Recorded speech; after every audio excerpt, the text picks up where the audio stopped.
un agradecimiento al Perú, un agradecimiento desde luego a Armando, a la universidad por este escenario magnífico en el que estamos y una vez más a todos los colegas de tantos años que venimos aquí encontrándonos con la fe en este tercer sector o sector social de las organizaciones de la sociedad civil, que cada 2 años venimos y nos juntamos y creemos y apostamos por ella. Tenemos un panel de lujo y me toca, digamos, que dar la salida a las deliberaciones que vamos a tener estos días, lo cual es un reto enorme, y tenemos a los organismos de la cooperación internacional aquí presentes, con las variaciones que ha tenido esa cooperación y con una América Latina que siempre está convulsa, revuelta, nos dice cosas distintas cada vez.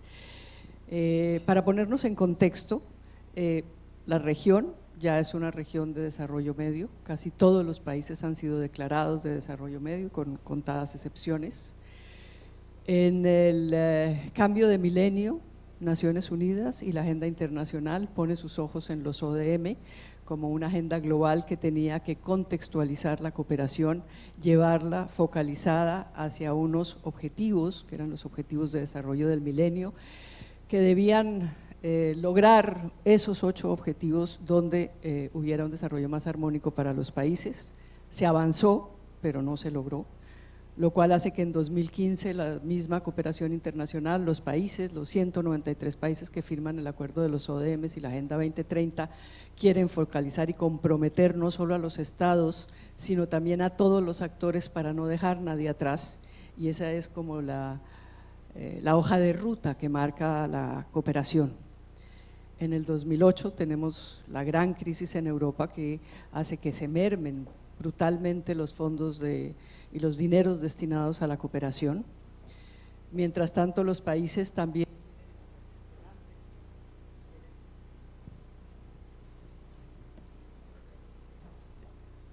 Hola. Eso es por turnos. Los países donantes se comprometen con el Acuerdo de París, se comprometen, como digo, con la Agenda 2030, quieren hacer cumplir el Acuerdo de Accra y que todos los países consensúen esa cooperación hacia un desarrollo armónico.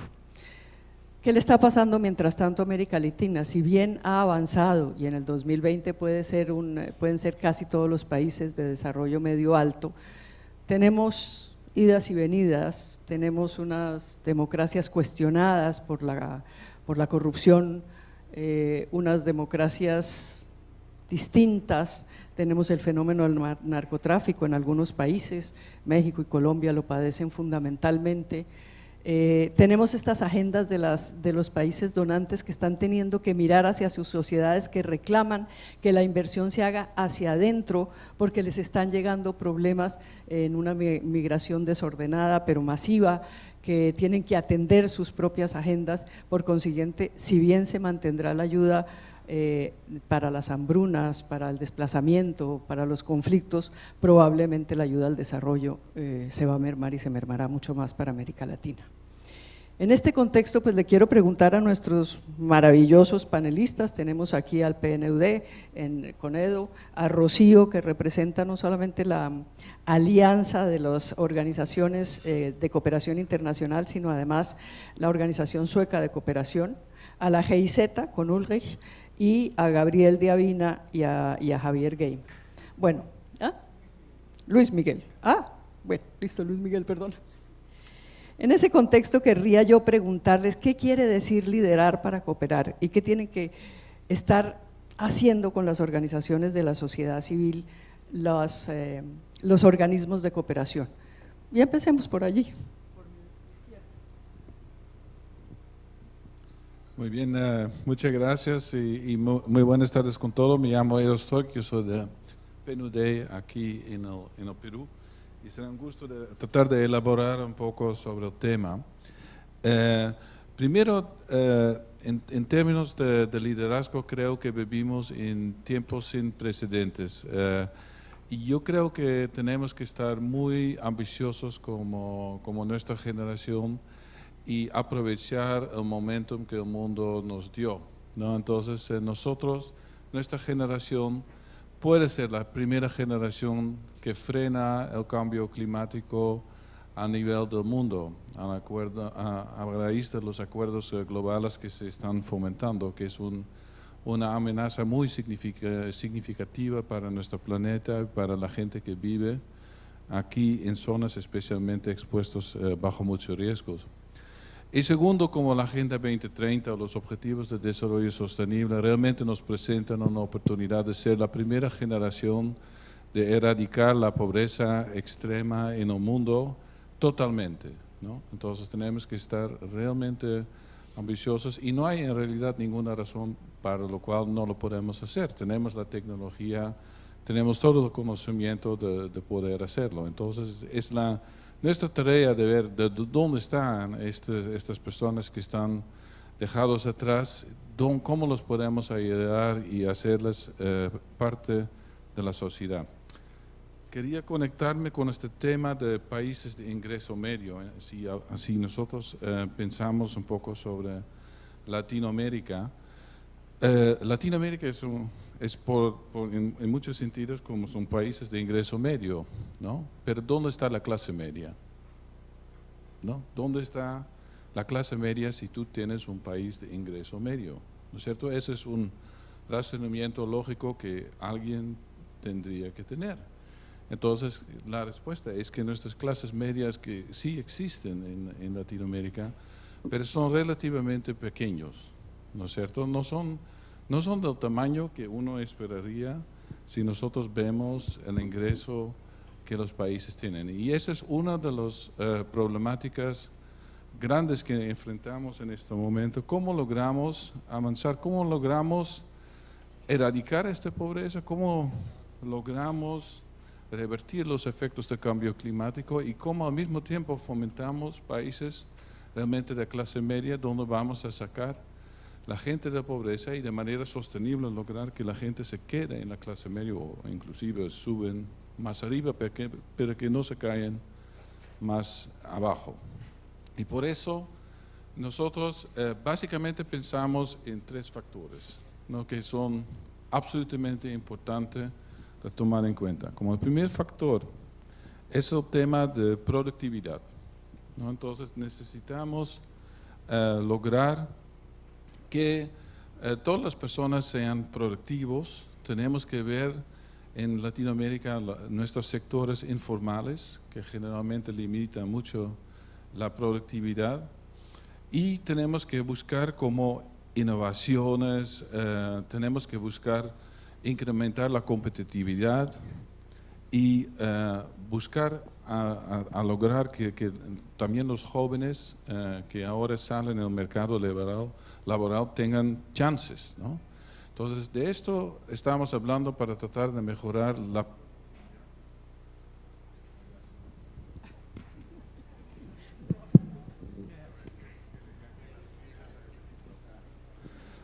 Es un buen signo, entonces así me mantiene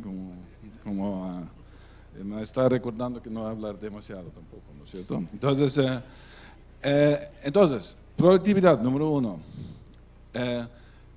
Número dos, inclusión, ¿no? Tenemos que trabajar en estos temas de desigualdad, porque una de las razones, obviamente, que no estamos con países con clases medias muy grandes, es el tema de que el crecimiento que ha llegado a los países ha sido desigual, ¿no es cierto? Nosotros, no sé si ustedes vieron, pero el viernes pasado, la semana pasada, nosotros publicamos a nivel de Nueva York nuestro nuevo informe de desarrollo humano 2018 para todos los países, casi todos los países en el mundo. Y ahí ven, hay un indicador, realmente les invito a estudiar este índice, hay un índice ajustado por desigualdad. Entonces, cuando ustedes ven el índice de desarrollo humano de cualquier país en Latinoamérica, pero después ven el índice como de ajuste por desigualdad, ven que casi todos los países caen 20%, porque los beneficios del desarrollo humano no valen para todos, ¿no es cierto? Y sobre todo también una cosa que vale la pena destacar para mujeres. Por ejemplo, en el caso de Perú, estaba viendo un indicador Por ejemplo, en el caso, si hablamos de ingresos, que las mujeres ganan promediamente más o menos la mitad de los hombres, ¿no? Entonces es nada más un ejemplo que nos puede dar. Pero el tema de inclusión, de llegar a esta gente, que nadie quede atrás y que la gente todo tiene su espacio, que hay una inclusión en lograr educación de calidad para todos, salud para todos, y de llegar a estos grupos excluidos que muchas veces se encuentran en zonas alejadas donde no hay mucha presencia del Estado. Entonces el segundo factor es inclusión. Y llegamos al tercer y último factor, es el tema de la resiliencia. Entonces, vivimos en tiempos de muchos desastres naturales, otros desastres también sociales, ¿no?, que se pueden dar. Y es importante que estamos preparados ante de choques climáticos y que la gente esté preparada, ¿no? Lo vemos ahora que con los huracanes que están pasando y que están hasta inclusive tocando otra vez a Estados Unidos, pero hemos pasado también en la temporada anterior, el año anterior, unos huracanes sumamente fuertes en la región y particularmente en el Caribe.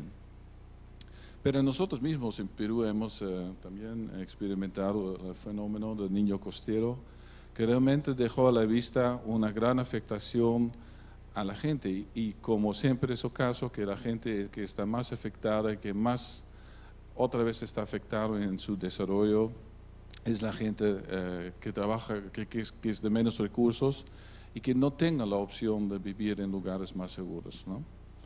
Pero el tema de la resiliencia no solamente aplica a temas de desastres naturales, sino también aplica a mantener nuestros ecosistemas y mantener todo lo que trae Latinoamérica y España y Portugal también, tengo que incluir también, todo y aprovechar esto. Tengo una estadística interesante que, por ejemplo, dice que solo 5% de la población mundial es indígena. Sin embargo, ellos son los guardianes de 80% de la biodiversidad en el mundo. Entonces, nosotros dejamos muchas veces a vivir a los pueblos indígenas y no les ofrecemos muchos recursos, pero al mismo tiempo ellos realmente habitan 80% de la biodiversidad en el mundo. Eso no tiene mucho lógico. Entonces, en general lo que necesitamos hacer, no sé cuánto tiempo todavía me queda, porque creo que ya tengo que ir, si no el micrófono otra vez se va a apagar. No. Entonces, voy entonces un poco en mi primera conclusión. Entonces, realmente de ver este tema del desarrollo de la región, que hay muchas oportunidades, realmente nosotros podemos ser los primeros en lograr reparar los efectos del cambio climático y de erradicar la pobreza extrema, pero tenemos que verlo de una manera muy clara, ¿no?, a través de estos tres factores que les expliqué, de la resiliencia, la productividad e inclusión social.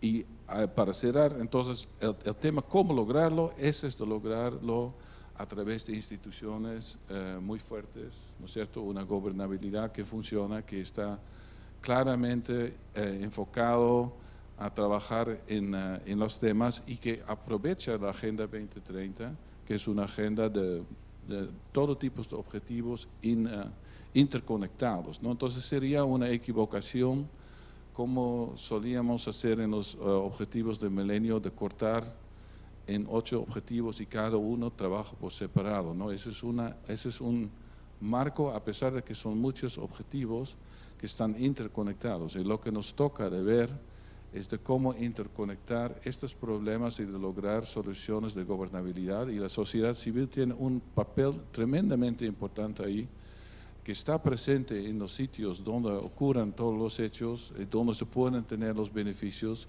La sociedad civil es partícipe ahora de su propio desarrollo y la sociedad civil puede demandar transparencia a todos los actores de gobernabilidad para avanzar en estos temas de objetivos de desarrollo sostenible para lograr realmente un desarrollo inclusivo y sostenible. Muchas gracias.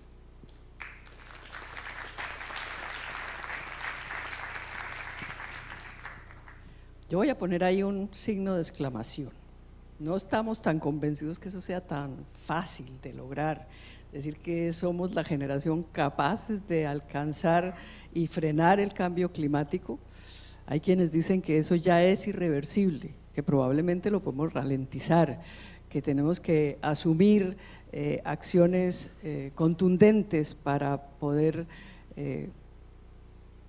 minimizar un poco los efectos, pero no realmente reversar el cambio climático. Yo creo que ahí tenemos una atención que llamarnos y que tenemos que mirar si lo que estamos diciendo no es demasiado optimista ante unos objetivos que hay que lograr, hay que trabajar por ellos, pero no sabemos si los vamos a alcanzar. Yo querría, digamos, Rocío, ¿qué piensa al respecto? Que está trabajando en una plataforma con distintas organizaciones dedicadas a la cooperación. ¿Y cómo ves la Agenda 2030, las posibilidades? ¿Realmente vamos a llegar a poder hacer un cambio significativo y sustantivo, o estamos en un discurso y lejos de una realidad cuando miramos las sociedades donde estamos moviendo? Sí, muchas gracias, Leonor. Bueno, yo tiendo siempre a ser optimista y pienso además que debemos hacer el mejor esfuerzo. Leonor nos ha expuesto la situación difícil y los retos, ¿no?, a los cuales nos enfrentamos al inicio de esta mesa, y creo que sí, son enormes. Y también creo que es cada vez más claro en el escenario, ¿no?, de estos objetivos de desarrollo sostenible que estamos buscando como comunidad global, que es imposible conseguir esto sin un concurso activo y sostenido de la sociedad civil. No es algo que se va a lograr solamente desde las instituciones económicas, financieras, ¿no?, desde los esfuerzos de los estados. Ya los marcos del desarrollo, ¿no?, que además se ha pasado de hablar de la eficacia de la ayuda a la cooperación eficaz al desarrollo, ¿no?, ya desde París, Accra, Estambul, Busan, cada vez se reconoce más la importancia de la sociedad civil, ¿no?, en todas las acepciones de las que nos habló la rectora de la universidad al comienzo, y cómo no podemos realmente aspirar a alcanzar estos objetivos sin el concurso de la sociedad civil. Y también, volviendo al tema del liderazgo, ¿no?, yo creo que donde hay organización hay liderazgo, ¿no?, porque no es posible pensar en algún tipo de organización, en algún tipo de movilización, en algún tipo de acciones concertadas para lograr algún objetivo sin liderazgo. Y creo que el liderazgo abunda en la sociedad civil y a veces no se reconoce debidamente, ¿no? A veces estamos pidiendo liderazgo a nuestros políticos, a nuestros académicos, a nuestros funcionarios, ¿no?, y no se está reconociendo en un país en particular como el Perú, ¿no?, que tiene una tradición colectiva, una tradición de práctica organizada para afrontar todo tipo de problemas, este liderazgo, este esfuerzo colectivo que se hace. Y que se hace, bueno, también se ha mencionado, ¿no?, desde las organizaciones más tradicionales, más estructuradas, como los sindicatos, las universidades, las comunidades académicas, hasta las comunidades campesinas, los clubes de madres y estos movimientos juveniles que vemos ahora, que aparecen y desaparecen, se movilizan, se convocan por las redes sociales, ¿no? Es otra forma de actuación de la sociedad civil, pero también hay un concurso, hay un propósito, hay líderes y lideresas que se están moviendo ahí y que definitivamente pueden aportar, ¿no?, al logro de estos objetivos. Hace unos años, 10 por ahí, Cívicus, una organización del Brasil, decía que uno de los grandes problemas de la cooperación al desarrollo y de la que dedicaban los países a través de organizaciones del norte, a través de organizaciones de la sociedad civil, pero del norte, que se quedaban y gestionaban los recursos y por consiguiente a las organizaciones de los países en desarrollo les llegaba poco, les llegaba desestructurado y finalmente no lograban fortalecerse y empoderarse como debiera ser. ¿Es esto así? ¿Tú crees que ha sido así?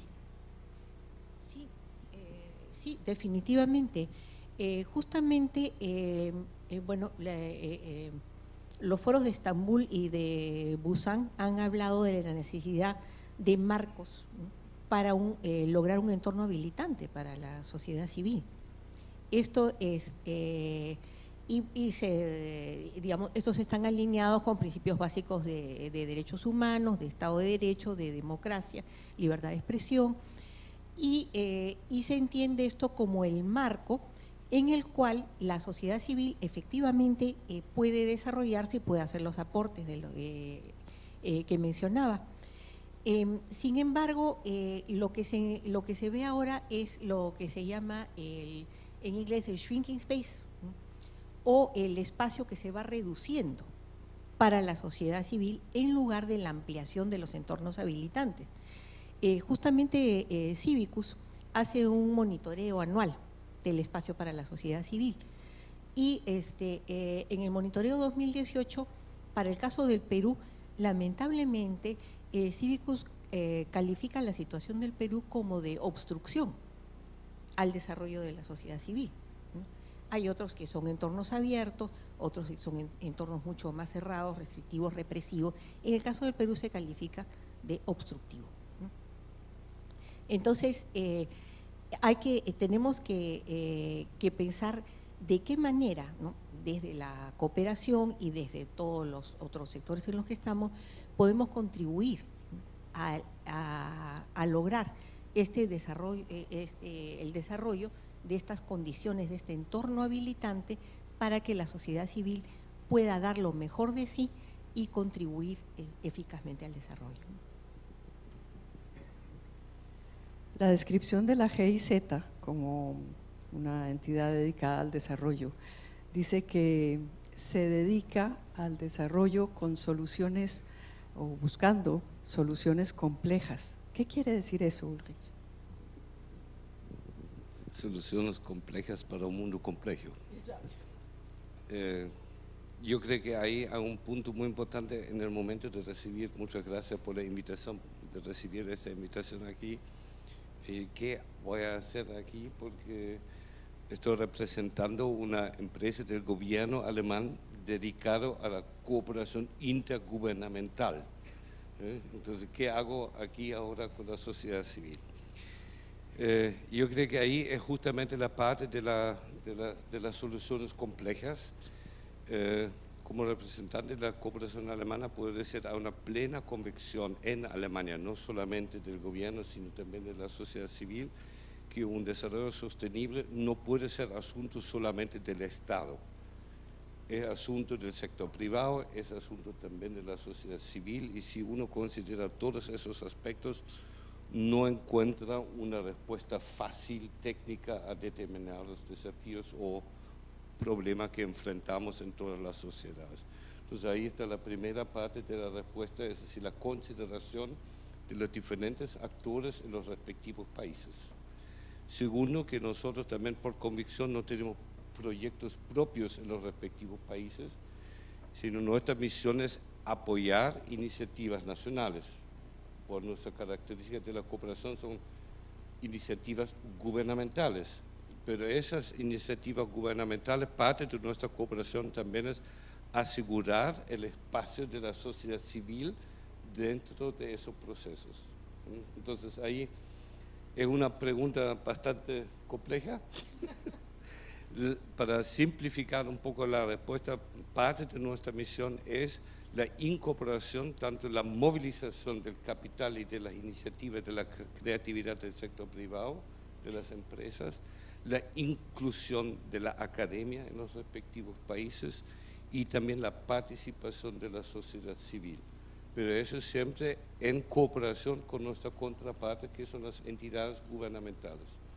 Y eso hace la cooperación muy compleja, a veces frustrante, porque normalmente son 5 pasos hacia adelante, 6 hacia atrás, y de nuevo 3 hacia adelante y 2 hacia atrás. Entonces es bastante complejo, a veces lento, pero por nuestra convicción la única manera de tener una cooperación sostenible, con resultados sostenibles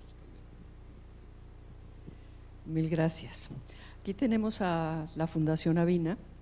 Es una entidad interesante que ha cambiado su modelo de intervención. Primero apoyaba a los emprendedores sociales y ahora se ha complejizado y se ha metido en grandes problemas del mundo, el agua, la Amazonía, el Chaco, etcétera, etcétera. Una plataforma de innovación con sentido. ¿Esto cómo se traduce? ¿Qué quiere decir?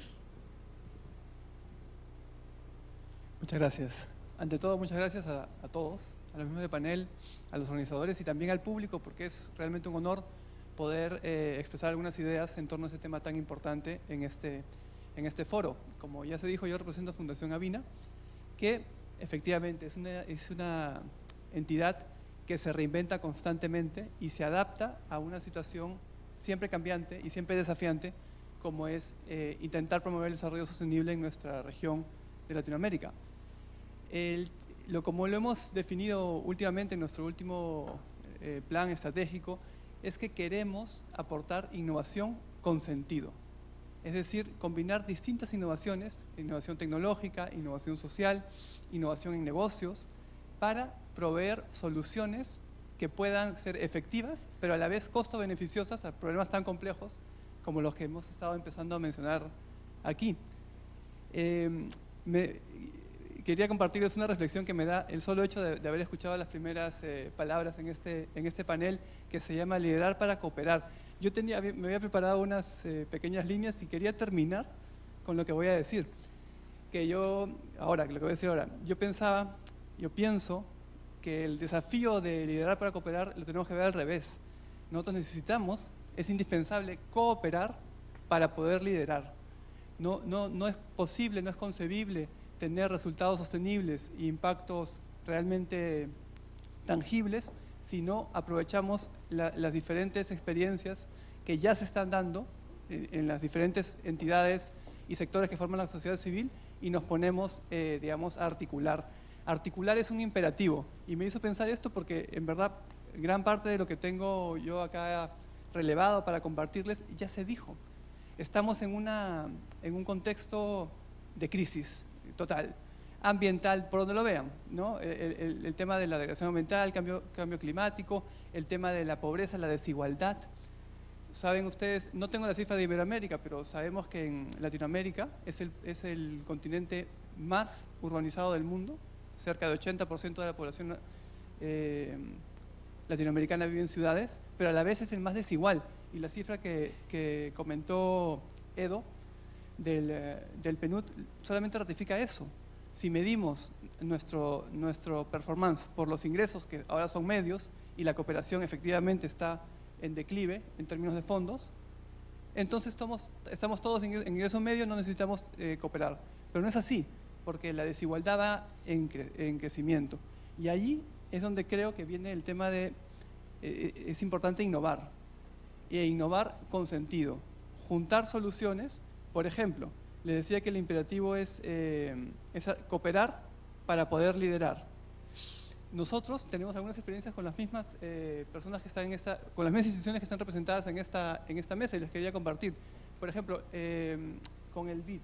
El BID hace mucho tiempo apoya el tema de los conglomerados empresariales para favorecer la productividad y la competitividad de los pequeños productores y la asociatividad.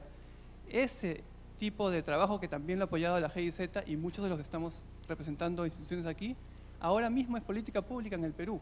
El Ministerio de la Producción y el Ministerio de Agricultura toman el apoyo a la asociatividad rural del pequeño productor o el pequeño productor artesanal como una forma de trabajo ya integrada en sus programas de apoyo y de financiamiento del desarrollo rural. Entonces, esa es una forma concreta como desde Fundación Avina apoyamos que las soluciones que ya se están dando sin inventar la pólvora puedan escalar a políticas públicas. Lo mismo con el tema de reciclaje inclusivo. Es uno de los programas que nosotros estamos priorizando ahora. No se puede entender el reciclaje inclusivo como sin la cooperación de diferentes actores. Estamos enfrentando una problemática terrible en la gestión de residuos sólidos. Saben ustedes, cifras también del BID, que el 45% de los residuos que nosotros generamos como latinoamericanos termina mal dispuesto. Es decir, termina en cuerpos de agua o en botaderos a cielo abierto, ni siquiera vertederos. Mientras que en Europa estamos tratando de eliminar la disposición de residuos en vertederos, en Latinoamérica el 45% ni siquiera va a rellenos sanitarios, sino a vertederos no controlados. Entonces, ante eso hay un contingente de familias, miles de familias, y ahí con esto quiero cerrar, Leonor, porque es un ejemplo concreto de innovación con sentido, miles de familias recicladoras que por años, que es un colectivo que hace parte de nuestra sociedad, que por años han vivido marginados, recolectando en la basura desechos, lo que la sociedad llama desechos, para poder venderlos y ganar un sustento en condiciones de total precariedad. Allí donde se ve un problema de marginalidad muy grande, hay una oportunidad y hay un valor. Hay una oportunidad de generar innovación social, que estos recicladores urbanos tomen un estatus de trabajadores y no de población marginalizada, y que mejoren sus competencias técnicas, incluso asociativas, y formen pequeñas asociaciones o cooperativas que brinden servicio a las ciudades.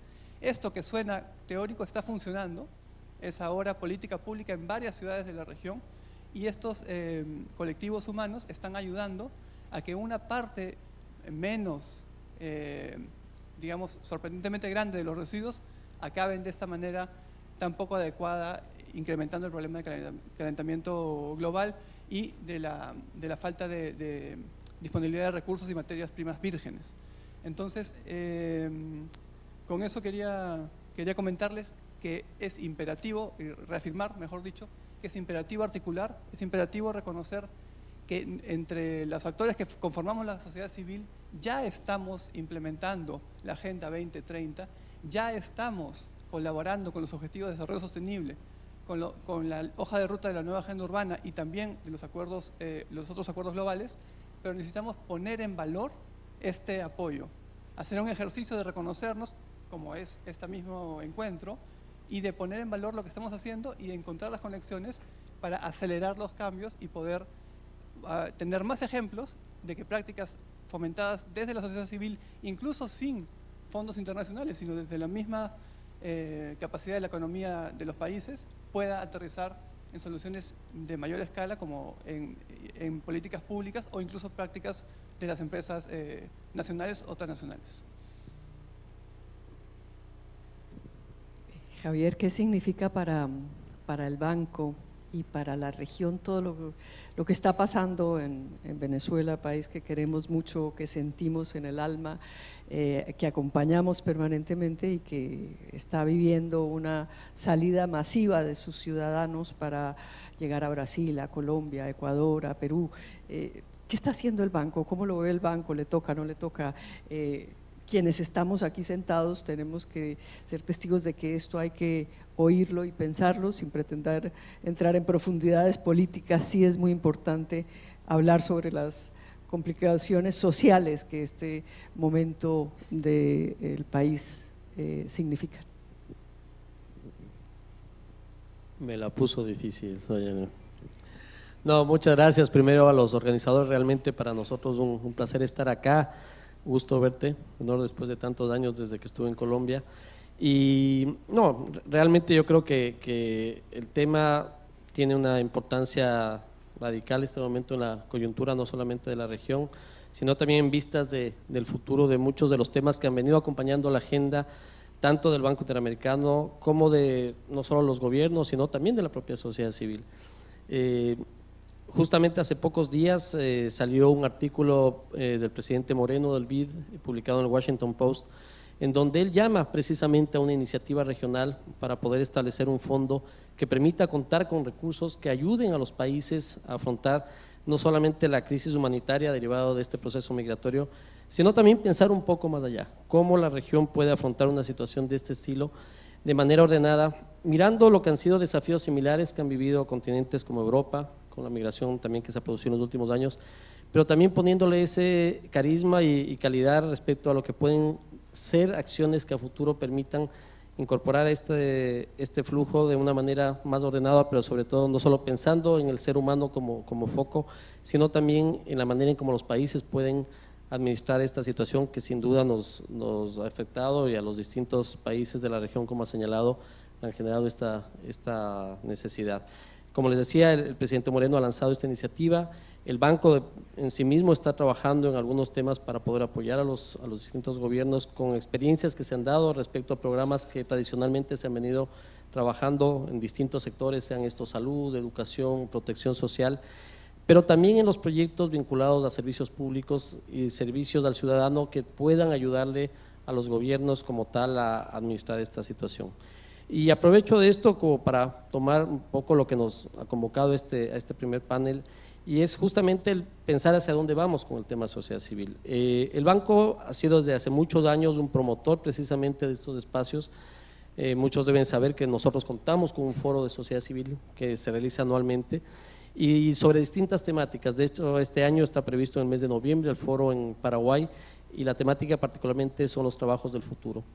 Y al mencionar esto también tomo un poco el tema de liderazgo, porque si bien comparto, no podemos estar en desacuerdo con el PNUD, pero si bien comparto que el diagnóstico que se realiza y los temas son los que son, la productividad, el tema de la formalización de nuestras economías y el tema sin duda del manejo tanto de los temas ambientales como los temas de inclusión y de género, pero en donde no estoy tan de acuerdo es si somos esta generación los que vamos a dar el cambio o si es la generación que nos sigue. Creo que hemos sido muy buenos en el diagnóstico sin duda, pero viene la siguiente generación y acá tenemos, y yo creo que algo que valoro muchísimo es el espacio que se está dando a los jóvenes en este tipo de foro, no solo la reunión que se realizó esta mañana, sino también que tenemos que estar conscientes de que es esa la generación, no que no me sienta joven por cierto, pero es esa la generación que va a tener que enfrentar de manera diferente muchos de los retos que a nosotros nos ha tocado vivir.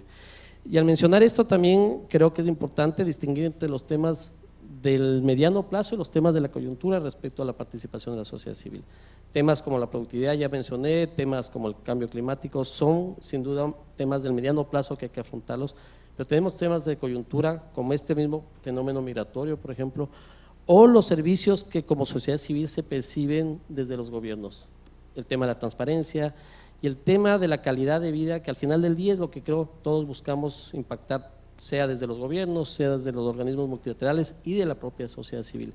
Y el banco justamente ha impulsado esa agenda, ese diálogo con los países, trayendo conocimiento, pero sobre todo proponiendo y promoviendo espacios de discusión. Y es ahí en donde este tipo de espacios nos lleva justamente a plantear estas posibilidades que nos permita, insisto, mejorar la calidad de vida de la población en América Latina y el Caribe. Es el propósito del banco, no solo en su eslogan, sino en su día a día, pero con conocimiento, con experiencia y con un compartir entre los distintos actores que esto sea una realidad y no solamente un discurso. Así que sobre la migración es lo que puedo decir, y sobre los otros temas obviamente esperar que este tipo de espacios también motiven y permitan que haya una discusión abierta con la participación de todos que tienen una opinión al respecto.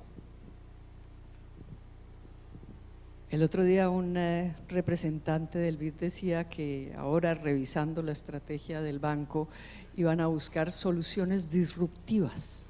¿Eso qué quiere decir?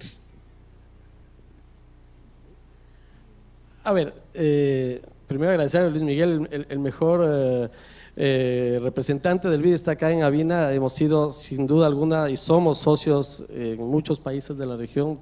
Tuve la suerte de trabajar en Colombia, en Bolivia y acá en Perú también con los proyectos que impulsamos. Y creo que el tipo de ejemplos que Luis Miguel menciona hacen parte de ese concepto de innovación disruptiva. O sea, cambiar los paradigmas, buscar efectivamente impacto en donde la sociedad lo pide, ¿no?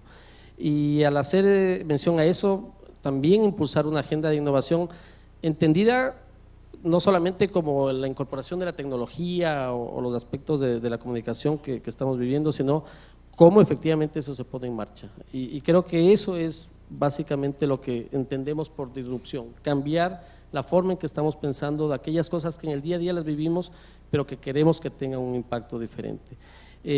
Hace parte de nuestra agenda, sin duda, en la región, el tema, el propio presidente Moreno y obviamente el trabajo con el sector privado, con una serie de alianzas, no solamente con otras agencias de cooperación, sino con el sector privado en general, tanto a través de sociedad civil como las empresas, mirar cómo hacer las cosas de manera diferente, pero con un mayor impacto en beneficio de la gente en general.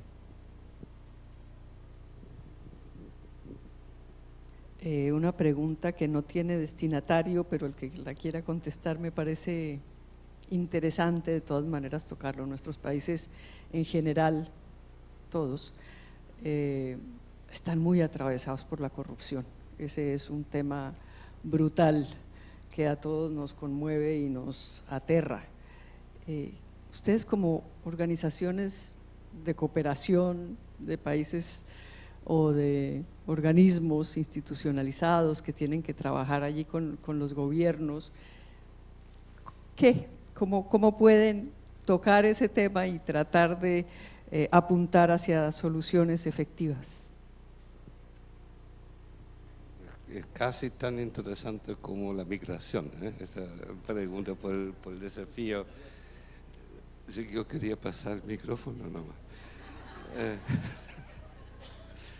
No, pero yo creo que para nosotros es un tema últimamente, porque por un lado nuestro gobierno decidió de dedicar una gran parte de los fondos en el futuro cercano justamente a la lucha contra la corrupción, aquí también en el Perú, una cooperación bilateral. Es un tema regional y también es un tema internacional en los flujos internacionales de recursos ilegales. Una filosofía para nosotros como GIZ es empezar en casa. Yo creo que es algo súper importante y eso es válido para todos los organismos públicos o privados, que si nosotros no somos transparentes en lo que nosotros estamos haciendo y cómo nosotros rendimos cuenta de nuestras acciones, yo creo que ya mostramos una primera debilidad. Segundo, después de mucha experiencia de trabajo también en la cooperación internacional, después de la caída del muro en el este de Europa, habían situaciones muy complicadas también, por un lado con urgencia, por el otro lado no pudiste avanzar en nada porque todos estaban esperando ahí la coima o la propina o como se llama en los diferentes países latinoamericanos aquí. Entonces fue una política muy clara, aunque un proyecto se demora 10 años, no pagamos ni un sol, ni un dólar, ni un centavo en coima porque eso significaría contradecir todo nuestro trabajo.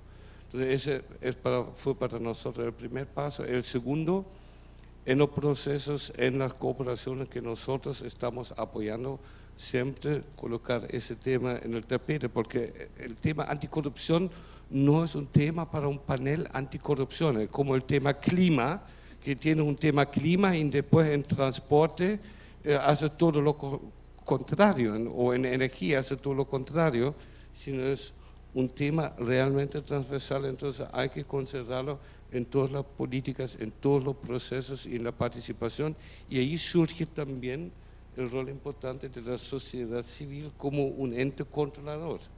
Es decir, ellos controlan en muchos casos, pero deben funcionar y asumir su rol también.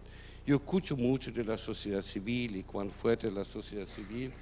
Mi percepción personal es, y yo tengo un pasado de la sociedad civil también, que nos hemos debilitado muchísimo en los últimos años. Hemos avanzado en una profesionalización. Conozco muchos funcionarios de la sociedad civil, pero cada vez menos ciudadanos que son miembros activos de la sociedad civil. Si ustedes me permiten hacer una gotita de agua al vino de la sociedad civil. ¿Querías intervenir? Sí, bueno, entonces hago un poco de puente. Es que PNUD nos hemos metido en nuestra propia cocina porque hemos sido la organización más transparente del mundo en nuestro negocio de desarrollo, o nuestro trabajo de desarrollo, no es un negocio.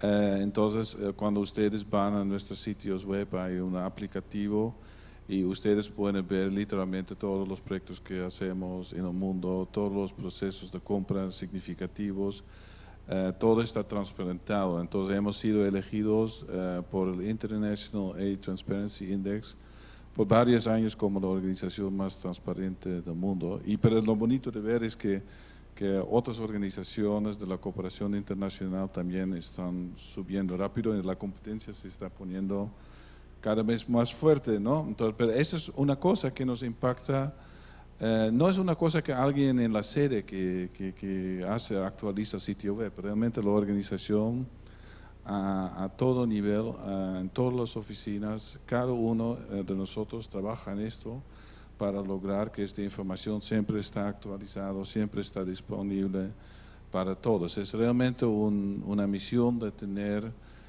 claro, y eso es lo que tratamos con los contrapartes, tratar de estimular. Entonces, una cosa que creo que es realmente clave en el tema de corrupción es el tema de la transparencia, que es absolutamente clave.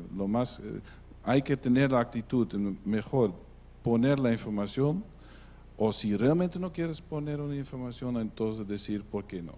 ¿Qué razón más grande existe para no transparentar esta información? Esta debería ser la actitud de transparentar la información. Punto número 2, yo diría que estamos hablando demasiado, bueno, tengo que hacer un poco de controversia, ¿no? Entonces, demasiado de la lucha contra la corrupción. Entonces, por favor, ¿no? Ese es como demasiado generalista. Entonces, tenemos que estar más claros qué es esto. Es más, no me gusta mucho la palabra la lucha, porque esto implica pelearse. Es como de buscar salidas ante la corrupción. Entonces, una de las cosas realmente lo que se necesita es aterrizarlo.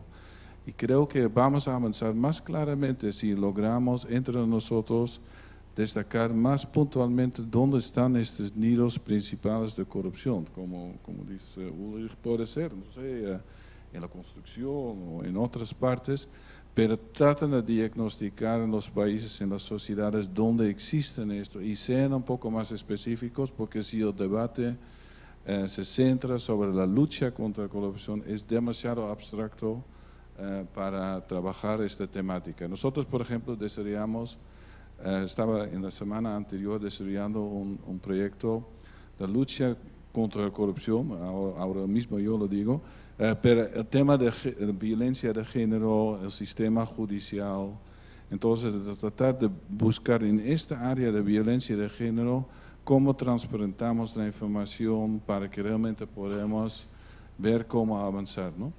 Entonces, ese es mi segundo punto, de ser mucho más específicos. Y el tercer punto es un poco más un punto generalista, que no sé si ustedes conocen el libro de Thomas Piketty, como un economista de Francia, que ha publicado un libro sobre el desarrollo de las economías. Entonces, lo interesante que él hizo, él tomó información de varios siglos de desarrollo de varias economías en el mundo y él estaba viendo qué son las cosas que realmente avanzan los países. Entonces, él mismo en algún lado del libro dice que la educación es absolutamente fundamental, porque si nosotros no fomentamos una ciudadanía conocedora que sabe qué está pasando, que sabe criticar, que sabe investigar, que tiene capacidad de análisis, no vamos a ir muy lejos. Entonces, el factor que él en cierto momento en el libro destaca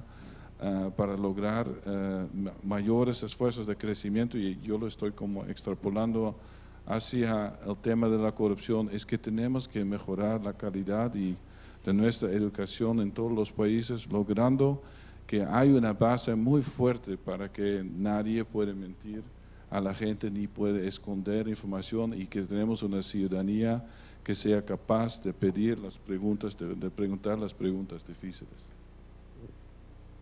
Y, si me permites, Leonor, aprovechando, a ver, yo creo que acá, más allá de hablar de cómo las instituciones en sí mismas han incorporado en sus normas y políticas elementos que nos permitan también combatir la corrupción, es un tema cómo la sociedad está viendo esto y a la larga cómo estamos realmente logrando un cambio, no solo en la actitud, sino en los resultados.